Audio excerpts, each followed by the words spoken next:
Dakta Radio, bijak dan cerdas.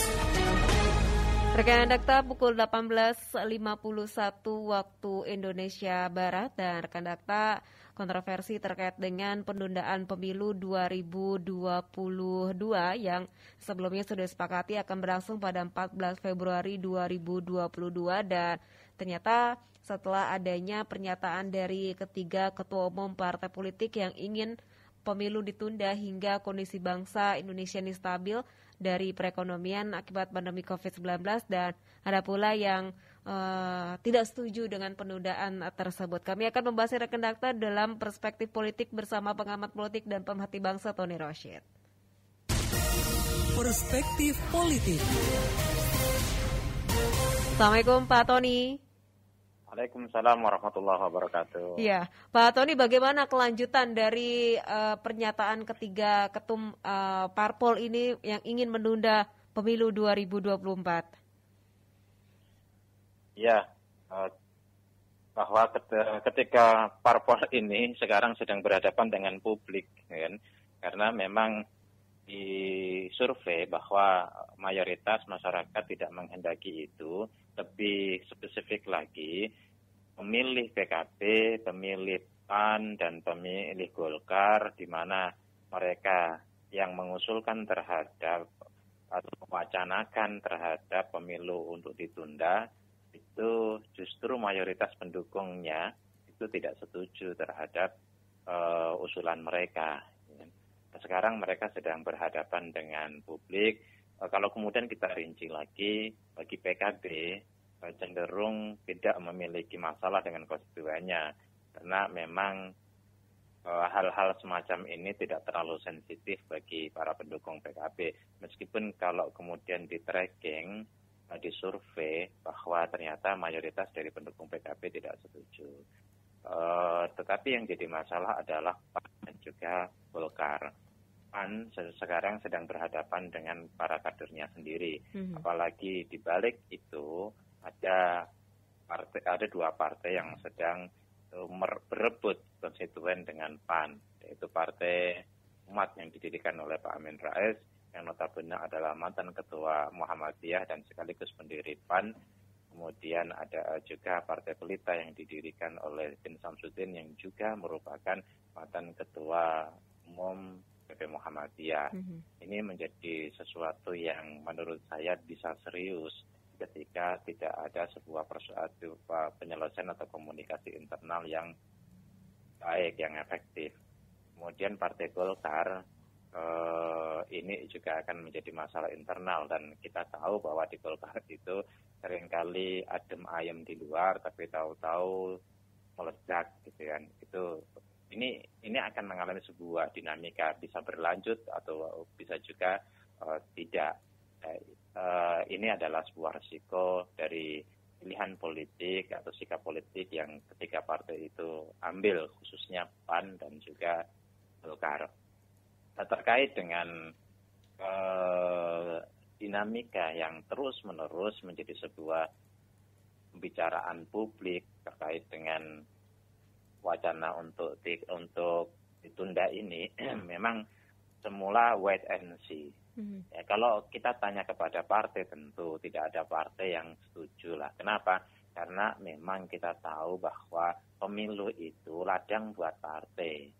Ya, ladang untuk memanen maupun ladang untuk menanam. Ladang untuk memanen itu ketika begitu banyak orang-orang yang memiliki potensi menang di pilkada, misalnya kalau diundur pilpres kan otomatis pilkada juga diundur, undur pileg juga. Di situ partai-partai ini sedang memanen lah, dalam tanda kutip, bisa memanen, karena ketika ada kepala daerah yang potensi atau calon-calon kepala daerah, tokoh-tokoh di daerah yang potensial untuk nyalon dan untuk bisa menang, ini juga menjadi tempat-tempat bagi partai untuk mendapatkan, atau kesempatan bagi partai untuk mendapatkan logistik gitu, baik itu di daerah maupun juga di pusat itu sendiri dalam konteks pilpres misalnya. Terus kemudian juga ini bisa menanam, di mana partai-partai juga ingin di daerah sana punya pilkada menang, kadernya di daerah sini, calonnya menang di situ, yang didukung menang, dan seterusnya. Tentu ini adalah masa-masa yang menjadi semangat bagi partai. Kita perlu tahu berbeda antara partai dengan kader sebagai anggota legislatif.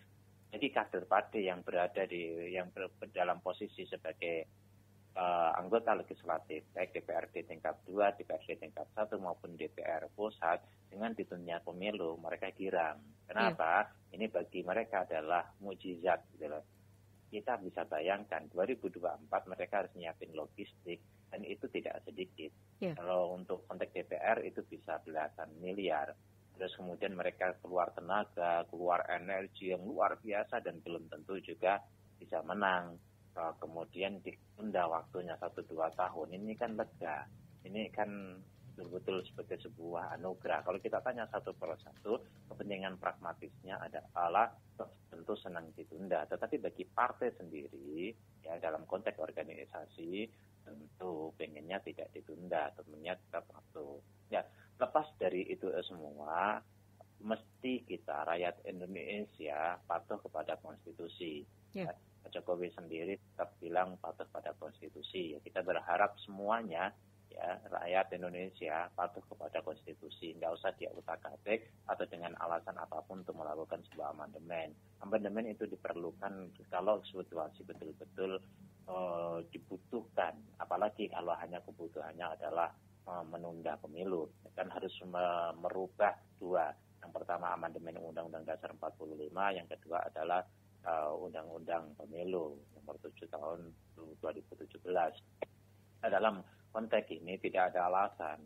Nasdem terukur ketika membuat sebuah alasan bahwa kalau ada dua hal yang memungkinkan untuk ditunda pemilu. Yang pertama, ketika terjadi perang, yang tidak memungkinkan untuk dilaksanakan pemilu. Yang kedua, terjadi sebuah bencana. Kalau cuma uang, ya atau dana pemilu, ini kan nggak sampai 70 nggak sampai 100 miliar katakanlah gitu kan. Nah, dalam konteks ini tidak sampai 100 triliun maksudnya. Dalam konteks ini tidak perlulah kemudian masih bisa lah nyari dana untuk dialokasikan, apalagi sekarang pandemi sudah berproses untuk menuju kepada endemi. Perekonomian sudah mulai jalan, Jakarta sudah mulai padat, ya. Artinya masyarakat sudah mulai bergerak dalam konteks proses pertumbuhan ekonomi. Jadi tidak ada alasan untuk dari faktor ekonomi. Kalau kemudian alasannya adalah bahwa ada beberapa program yang belum terselesaikan, kan biasa. Dari dulu juga Presiden tidak ada yang bisa menyelesaikan rencananya sampai total karena ada batas waktu yang mereka harus bergantian, sehingga yang menuntaskan adalah berikutnya. Berikutnya membuat program kepala daerah atau presiden, berikutnya menyelesaikan yang sudah lama, yang sudah dikerjakan, terus atau minimal sudah dijanjikan, kemudian dilanjutkan lagi dengan program yang baru, dilanjutkan oleh berikutnya dan seterusnya.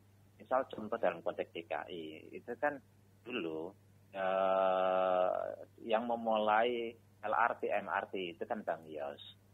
Setelah Bang Yos itu ada Fauzi Bowo, setelah Fauzi Bowo ada Pak Jokowi, setelah Pak Jokowi itu ada Ahok, itu kan berjalan terus sampai kemudian ada Anies, dan Anies sudah mulai terrealisir, artinya sudah menuntaskan lah meskipun tidak full. Nanti ketika Anies sudah selesai per tanggal 16 itu akan juga dilanjutkan oleh siapa yang akan penggantinya nanti, dan itu terus menerus. Begitu juga tidak hanya yang sudah dilaksanakan. Kita tahu Jakarta internasional, di situ internasional stadium itu juga dulu dijanjikan mulai oleh Bang Yos, terus kemudian ketika diganti digusur itu lapangan Persija, kemudian juga yang di Lebak Bulus itu juga dihilangkan, ya. Pak Jokowi juga merencanakan Ahok, pada saat Ahok memang itu bukan kewajiban kami karena tidak perlu dengan anggaran berat. Tapi janji yang dimulai dari Bang Yos sampai kemudian Pak Jokowi itu dilaksanakan oleh Anies dengan programnya Anies yang menurut saya sudah selayaknya juga diapresiasi. Nah, dalam konteks pembangunan belum selesai, termasuk IKN misalnya.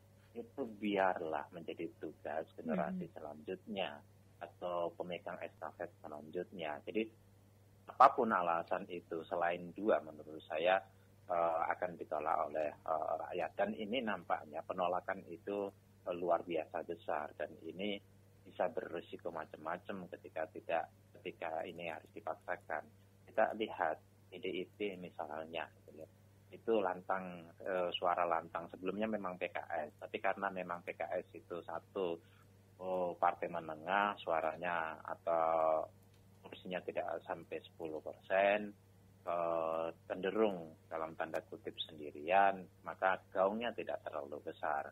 Dan partai-partai yang lain cenderung menunggu di luar 3 partai yang mengusulkan itu. Ketika PDIP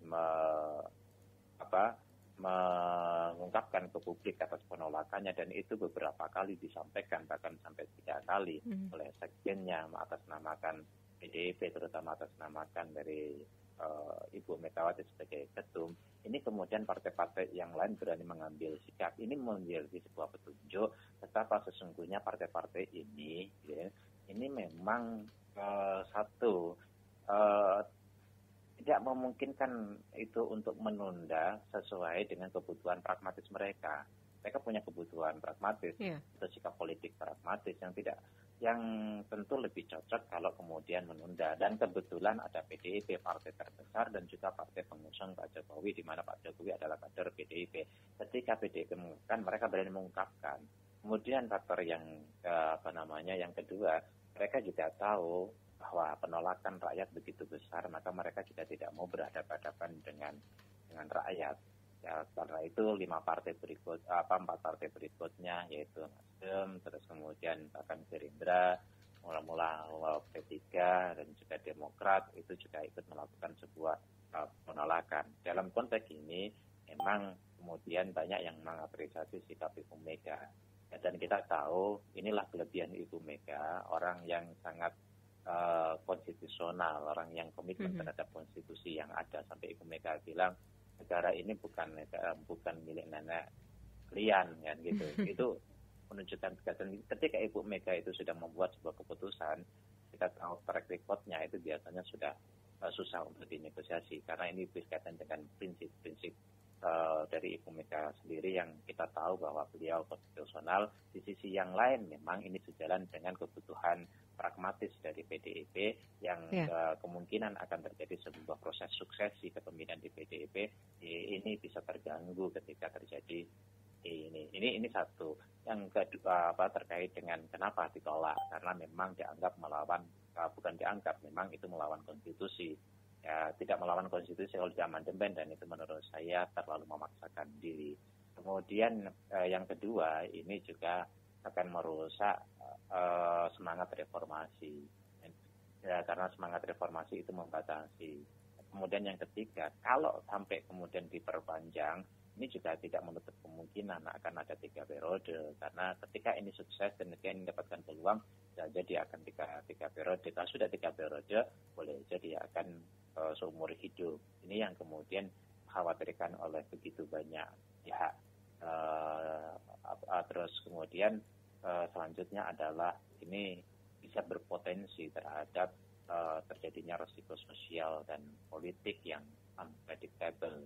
Dan bagaimanapun jangan sampai ini kemudian menjadi ruang bagi kelompok-kelompok tertentu untuk dijadikan sebagai trigger terjadinya sebuah perubahan yang tidak konstitusional, yang tidak sesuai dengan apa yang kita harapkan. Kita maunya Indonesia bergulir sebagaimana amanat reformasi 5 tahun berganti, dan pergantian itu melalui proses yang sah konstitusional, yaitu pemilu sebagaimana yang sudah kita jalani bersama. Dari sinilah kemudian begitu besar penolakan dari rakyat, termasuk Muhammadiyah bicara, menolak melalui sekjennya dengan tegas, kemudian juga MUI bicara, memberikan penolakan, dunia akademik berbicara, bahkan juga para pendukung Pak Jokowi sendiri itu juga banyak yang melakukan sebuah penolakan. Oleh karena itu Pak Jokowi bilang, saya tetap taat kepada konstitusi. Ya, menurut saya apa yang dikatakan oleh Pak Jokowi perlu kita kawal, perlu kita dukung, bahwa semua sepakat untuk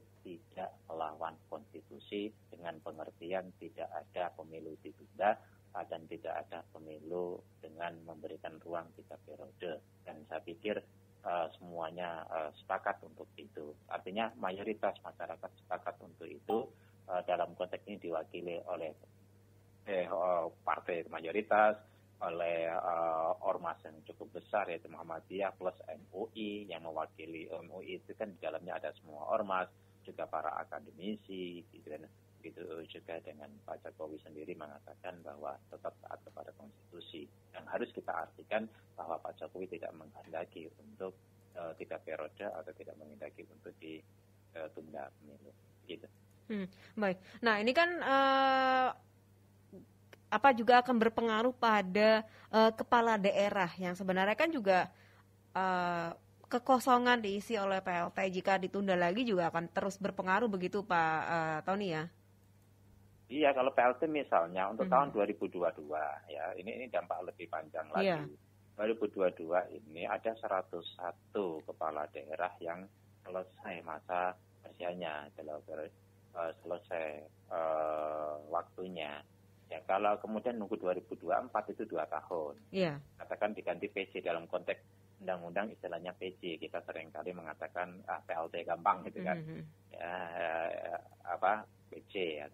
Terus kemudian 2 tahun. Kalau ditunda katakanlah 1 tahun, itu 3 tahun, lebih dari separuh. Iya. Maaf, pejabat yang tidak dipilih oleh rakyat, ya. Terus kemudian kemudian dia menjabat lebih dari separuh. Ini kan tak masuk akal, ya.